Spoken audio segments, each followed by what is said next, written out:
Ce véhicule militaire de transport tout-terrain est le fruit d'une collaboration étroite entre la Direction générale de l'armement et l'armée de terre. Sa livraison est prévue par la loi de programmation militaire 2019-2025.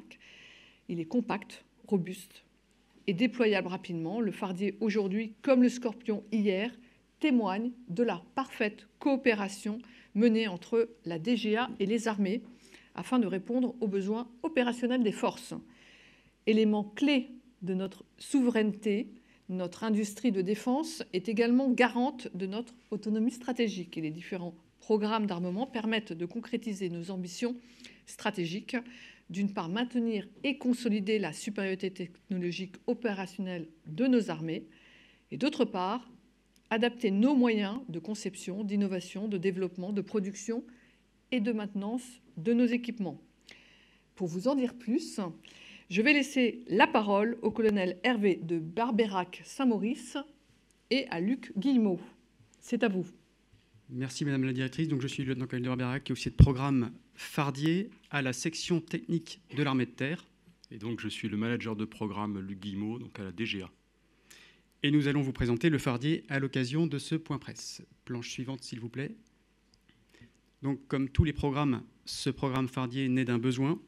Les troupes aéroportées, avec leur équipement félin, équipement et liaison intégrés, doivent disposer d'une mobilité tactique importante, mais aussi d'une autonomie initiale au cours des premiers jours d'engagement.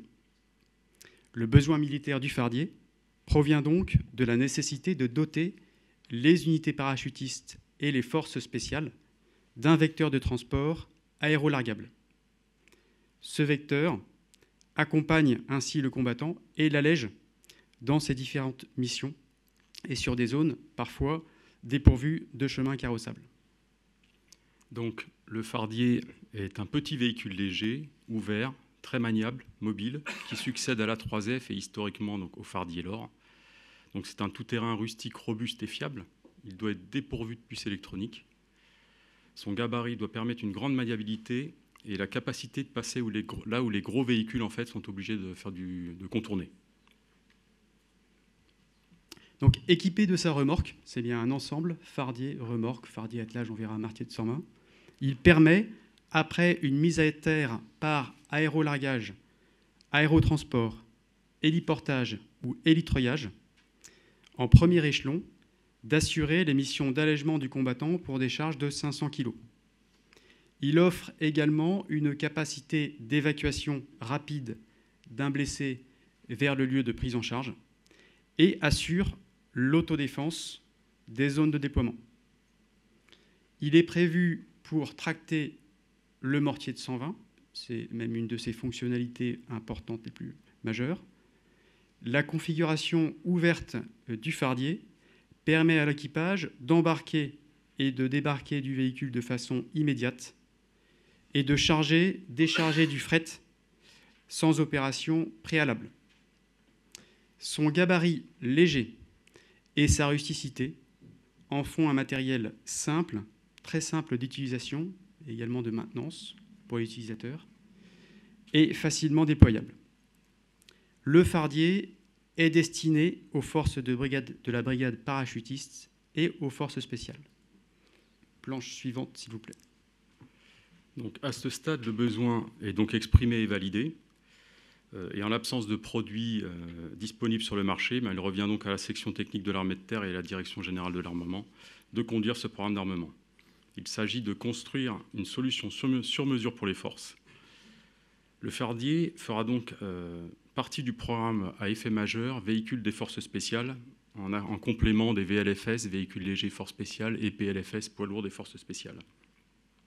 À la suite d'une mise en concurrence, le marché Fardier a été attribué fin 2017 à la société UNAC. Donc c'est une petite PME qui est située à Vergès dans le Gard, entre Nîmes et Montpellier. Donc UNAC a développé sa solution en répondant aux exigences exprimées donc, par l'équipe de programme. Le prototype a fait l'objet d'un programme d'essai complet, donc sur route, hors route, dans la 3e dimension. Donc mené par la DGA et la STAT avec la participation des forces spéciales et de la 11e brigade parachutiste. Ces essais sont pour nous déterminants puisqu'ils nous permettent de mesurer et de vérifier la satisfaction du besoin. Et à ce propos, on a une petite anecdote au cours de ce programme commun d'essais et d'évaluation. Parmi les exigences, il y avait la rusticité et la robustesse du véhicule. Il se trouve que lors d'un essai d'aérolargage, l'un des parachutes sur les 3 ne s'est pas ouvert et donc le véhicule est descendu à une vitesse de 12 mètres secondes au lieu des 6 mètres secondes prévus, soit 40 km/h. Arrivé au sol, le Fardier était en état de marche opérationnel, ce qui nous a permis de valider cette exigence de robustesse. Donc, le Fardier a été validé par la DGA pour les aspects techniques en 2022. Donc, vous voyez à l'écran la description sommaire du véhicule et de sa remorque, donc produite également par UNAC. Donc, on peut identifier les dimensions qui sont très réduites, notamment en longueur. Alors, cette longueur a été une contrainte dictée par la dimension de la palette de largage, en fait. Ça n'a pas été choisi par hasard. Et donc, ce qui fait que, voilà, 2,50 m de large, de long, pardon, 1,50 m de large. Et voilà, donc un véhicule très petit. Donc, comme tous les programmes, celui-ci a nécessité des aménagements suite aux essais. Donc, on a identifié lors des essais des faiblesses, voilà, ou des choses à faire évoluer. Et donc là, c'est là où l'industriel rentre en jeu. Et sa souplesse et sa réactivité permet au programme d'avancer et de prendre en compte les nouveaux besoins exprimés alors par les forces. Donc UNAC, pour nous, est un industriel fiable et une force de proposition. Donc, le marché prévoit également l'étude, le développement, la livraison du système de soutien, donc, qui permet le maintien en conditions opérationnelles du Fardier et de sa remorque. Le soutien comprend tous les éléments qui sont nécessaires pour la maintenance, les approvisionnements de pièces de rechange, les outillages, la documentation, les stocks de pièces et les formations. Les planches suivantes, s'il vous plaît. Les utilisateurs du Fardier sont systématiquement formés à l'utilisation et à la maintenance du véhicule, donc avant son utilisation. Son maintien en conditions opérationnelles est conçu pour être le plus simple possible, très rudimentaire. Donc, le programme Fardier est actuellement en phase de livraison et d'appropriation par les forces.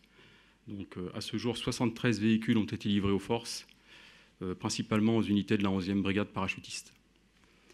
Et au sein de cette brigade parachutiste, c'est le 35e régiment d'artillerie parachutiste, 35e RAP, qui en est pourvu majoritairement, puisque c'est lui qui dispose des pièces de mortier de 120 en majorité.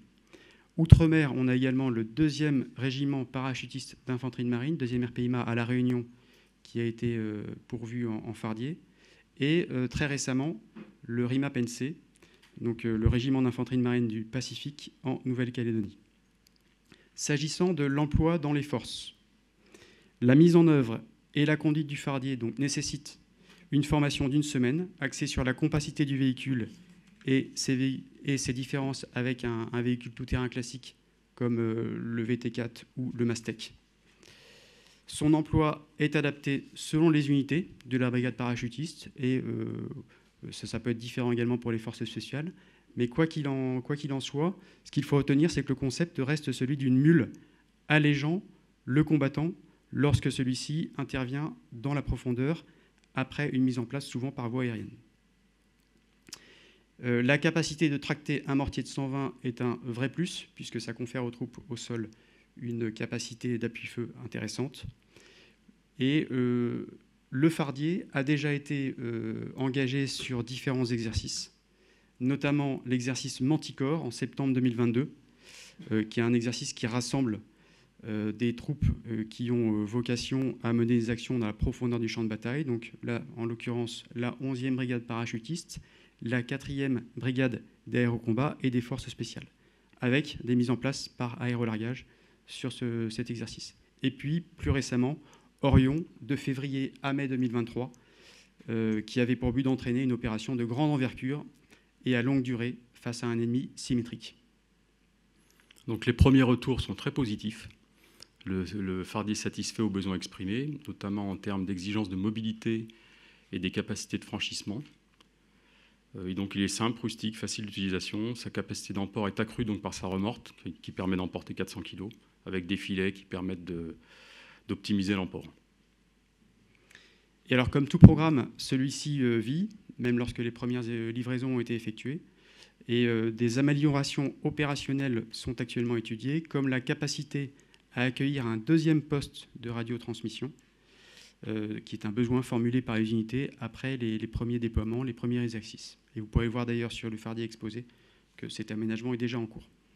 Donc, l'étroite collaboration entre la section technique de l'armée de terre, la direction générale de l'armement, la structure intégrée du maintien en condition opérationnelle des matériels terrestres, on peut ajouter aussi le COS, donc a permis de répondre dans un délai court aux demandes des opérationnels en délivrant une capacité, un véhicule employable qui s'insère dans l'environnement des forces.